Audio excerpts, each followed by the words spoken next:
purpose of putting on the white face is obviously to make a mask. And obviously we do that so that, you know, our bodies carry the story much more than anything else. But also because when we take away our own personal identity, we get a chance to be someone else.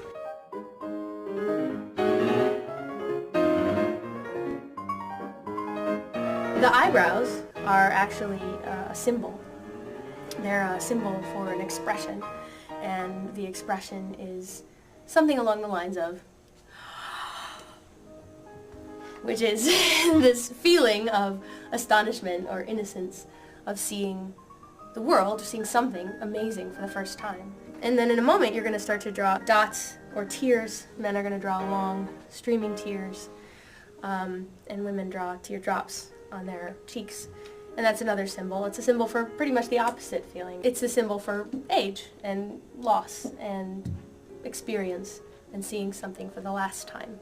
So the idea is that the mime tells the story from both points of view simultaneously. The point of view of seeing something incredible and astonishing for the first time, and seeing it also with age and wisdom and experience for the last time.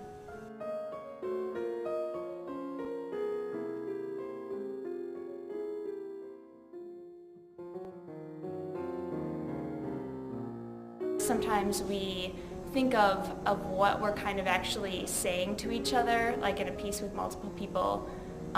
So sometimes we'll actually kind of talk through the pieces as we do them when we rehearse.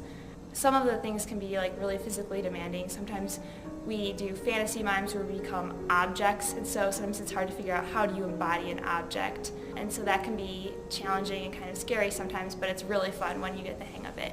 In our mime company, we create our own stories, and we figure out the story that we want to tell, and then we figure out how to tell that story through movement and through gesture, and finding those little gestures that people will recognize and that people will laugh at and have a response to because they recognize it as part of, you know, this vocabulary of gesture and movement that we all have.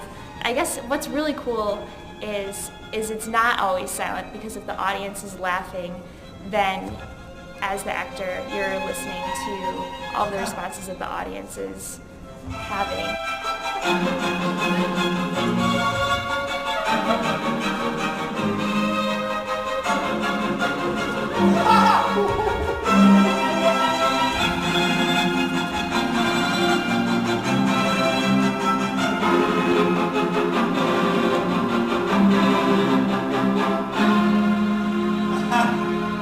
I guess the hardest part for me is sometimes during funny pieces, like it's really hard for me not to laugh, but you just try to stay in character.